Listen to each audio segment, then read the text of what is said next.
नहमदुहु व नुसल्ली अला रसूलिल करीम, अम्मा बाद। मेरी आज की मजलिस में मेरी तकरीर का उन्वान है चुगली। अल्लाह के नबी ने फरमाया, मेरी उम्मत की सारी औरतें जहन्नम में जाएगी।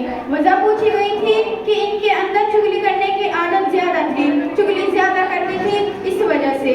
चुगली का गुनाह, आपने गुनाह की, आपने शराब पी, अल्लाह माफ कर देगा। आपने सूद खाया, हराम है, बहुत बड़ा गुनाह है, अल्लाह माफ कर देगा।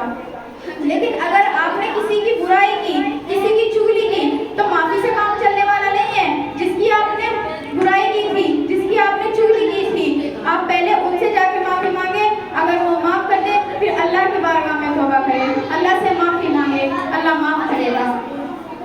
अब हम बैठ के जो दुनिया की चुगली कर देते हैं ना, अब कैसे हिसाब लगाए कि हमने किस किस की चुगली की होगी और किस किस से जाके माफी मांगेंगे।